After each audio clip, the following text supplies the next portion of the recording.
Hello and welcome to Finextra. I'm Emily Horler and I'm here with Cairns of MasterCard, and we're at Money 2020 Europe in Copenhagen. Thank you very much for joining me, Anne. Thank you for having me. Why is contactless taking off in some countries but not others?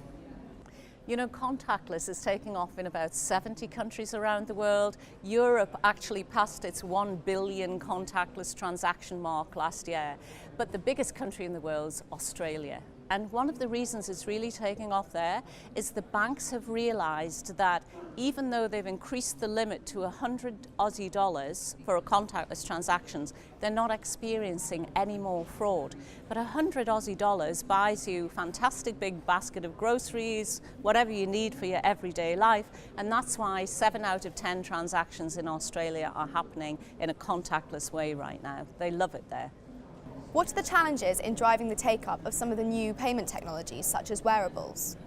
Wearables are something that I think is starting to become part of everyday life. I don't know about you, but I started to wear bracelets to see, you know, how much I was walking around. I've subsequently switched to my phone.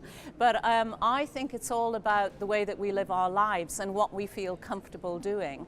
And I see wearables as a way to authenticate yourself to make a payment. And it makes it easy and it makes it fun. And let's face it, you know, payments aren't fun apart from that.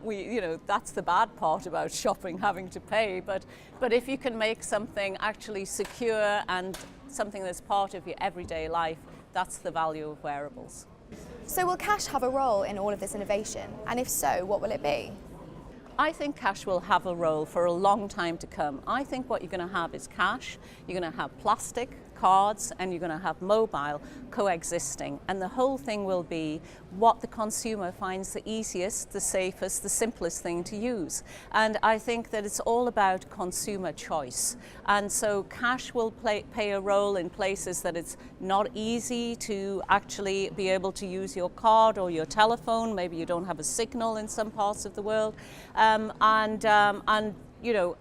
ability to actually just move around easily. Now, having said that, we've seen the London Underground go completely contactless. So actually, it's easier to move around with your telephone and with your card on the London Underground than it is with cash. And that's why everyone's adopting it. So that's the balance. It's consumer choice.